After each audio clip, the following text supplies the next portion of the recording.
क्या तुमने कभी सोचा है कि अगर तुम ब्लैक होल में गिर गए तो तुम्हारे साथ क्या होगा? तो आइए सबसे पहले हम जानते हैं कि आखिर ये ब्लैक होल्स होते क्या हैं। तो ब्लैक होल्स एक मोस्ट मिस्टीरियस कॉस्मिक ऑब्जेक्ट्स में से एक है जिन्हें आज तक साइंटिस्ट भी नहीं समझ पाए हैं। तो असल में ये कोई होल नहीं है बल्कि एक छोटी सी जगह और स्पेस है जहाँ पर ह्यूज कंसंट्रेशन का मैटर पाया जाता है।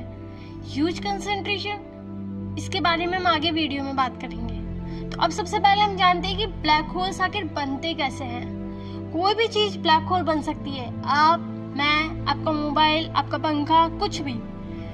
जब एक बहुत बड़ा स्टार अपना फ्यूल मिलियन ऑफ ईयर्स तक बर्न करता रहता है, मतलब जितना बड़ा स्टार होगा उतनी ही कम उसकी एज होती जाएगी।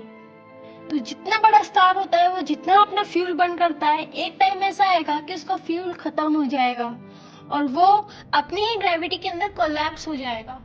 और जैसे ही वो कोलैप्स होगा तो एक सुपरनोवा एक्सप्लोजन होगा। सुपरनोवा का नाम आपने सुना होगा। इसी एक्सप्लोजन को हम कहते हैं ब्लैक होल। इसी से हमारा ब्लैक होल बनता है। मतलब जितना बड़ा स्टार होगा उतना ही उसके ज्यादा जल्दी ब्लैक होल बनने के चांसेस। अब जानते हैं ब्लैक होल के पार्ट्स के बारे में। तो ब्लैक होल के मेनली 3 पार्ट्स होते हैं: इवेंट होराइजन, एक्सेलरेशन डिस्क और सिंगुलैरिटी। तो तीनों पॉइंट्स को डिस्क्रिप्टिवली समझते हैं। तो पहला पॉइंट आता है इवेंट होराइजन का। ये ब्लैक होल की बाउंड्री है। इसके अंदर अगर कुछ भी गया तो वापस नहीं आ सकता। मतलब यहाँ पर टाइम आपके लिए रुक जाता है, आपको कुछ भी फील नहीं होता है। दूसरा हमारा टॉपिक आता है एक्सेलरेशन डिस्क का। ये क्या होती है? आपने ब्लैक होल के इमेजेस के अंदर देखा होगा कि ब्लैक होल के चारों तरफ एक रिंग बनी हुई होती है, या तो वो ऑरेंज और येलो कलर की होती है या व्हाइटिश कलर की होती है। तो वो रिंग ही एक्सेलरेशन डिस्क कहलाती है। इस रिंग यहाँ पर लाइट, गैस और डस्ट पार्टिकल्स घूमते रहते हैं और इतनी स्पीड से घूमते हैं कि वो इतने ज्यादा हॉट होते हैं कि वो हमें दिखाई देने लग जाते हैं और इसी की वजह से हमें ब्लैक होल दिखाई देता है। अगर एक्सेलरेशन डिस्क नहीं होती तो हमें ब्लैक होल दिखता ही नहीं। इसका तीसरा और सबसे खतरनाक पार्ट आता है सिंगुलैरिटी। ये पॉइंट आज तक इसी के बारे में साइंटिस्ट बहुत डीपली रिसर्च कर रहे हैं कि आखिर ब्लैक होल के अंदर है क्या। सिंगुलैरिटी ब्लैक होल के सेंटर में पाई जाती है। यहाँ सारा मैटर एक्सट्रीमली क्रश हो जाता है। मतलब आइंस्टाइन की जो जनरल थ्योरी ऑफ रिलेटिविटी क्या कहती है कि जितना ज्यादा ग्रेविटी होगी आपका स्पेस टाइम कर्वेचर उतना ही ज्यादा बैंड होता जाएगा। तो मतलब कि यहाँ पर ग्रेविटी इतनी ज्यादा होती है कि सिंगुलैरिटी इनफाइनाइट पहुंच जाती है। तो ये कहानी थी ब्लैक होल के बारे में। अब वापस हमारे मेन टॉपिक पे आते हैं कि अगर आप ब्लैक होल में गिर गए तो क्या होगा।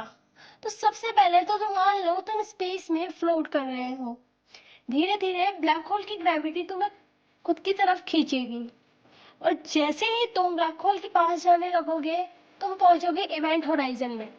इवेंट होराइजन जहाँ पर तुम्हें फील होगा कि तुम अंदर की तरफ खींच रहे हो बहुत ही एक्सट्रीम फोर्स के साथ।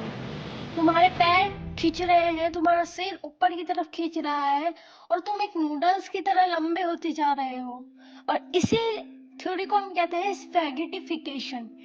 जी हाँ दोस्तों, अब तुम खींच रहे हो और तुम नूडल्स बन जाओगे और जैसे ही तुम एकदम पूरे खिंच जाओगे तुम डिस्ट्रॉय हो जाओगे। लेकिन तुम्हें लगेगा कि टाइम नॉर्मल है जैसे जैसे तुम स्ट्रेच होगे, लेकिन जो इंसान तुमको बाहर से देख रहा होगा उसके लिए तुम फ्रीज हो चुके हो और कुछ समय बाद तुम वहां से गायब। तो अगर तुमने एक बार इवेंट होराइजन क्रॉस कर लिया तो बस गेम ओवर। ये सबसे ब्लैक होल्स के अंदर की जानकारी प्राप्त करना अभी भी सबसे मिस्टीरियस ऑब्जेक्ट्स में से एक है और ब्लैक होल्स के अंदर गिरना सबसे यूनिवर्स की सबसे स्ट्रेंज एक्सपीरियंस। तो ऐसी ही जानकारी के लिए फॉलो करें स्पेस सोच। आपका एक लाइक और सब्सक्राइब का बटन हमारे लिए बहुत हेल्पफुल हो सकता है। So thank you very much.